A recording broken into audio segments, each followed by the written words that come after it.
প্রিয় দেশবাসী, আজকে আমরা শুধু একটা নতুন রাজনৈতিক দল ঘোষণা করছি না,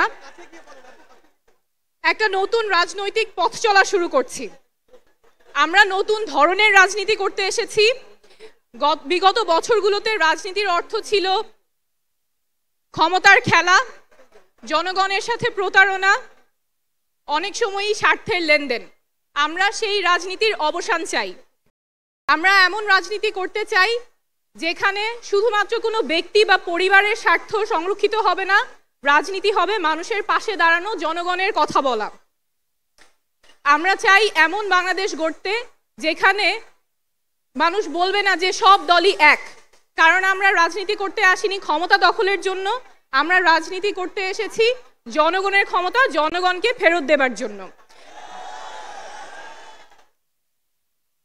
আমরা এমন বাংলাদেশ চাই যেখানে যে কেউ তার যোগ্যতা, সততা এবং জনগণের সমর্থন নিয়ে মানুষের নেতৃত্ব দিতে পারবে, নেতা হয়ে উঠতে পারবে, তার ব্যক্তি বা পরিবার পরিচয় মুখ্য হবে না। আমরা এমন বাংলাদেশ চাই যেখানে ক্ষমতা শুধুমাত্র কোনো ব্যক্তি বা পরিবারের কুক্ষিগত থাকবে না, ক্ষমতা থাকবে জনগণের হাতে। আমরা এমন বাংলাদেশ চাই যেখানে স্বাস্থ্য এবং শিক্ষা কারো পণ্যে পরিণত হবে না, সেটা সবার অধিকার, নাগরিক অধিকার, সবার সমান থাকবে। বাংলাদেশ বদলাবেই, শীঘ্রই বদলাবে, এইবার অবশ্যই বদলাবে, আপনাদের হাত ধরেই বদলাবে। ধন্যবাদ।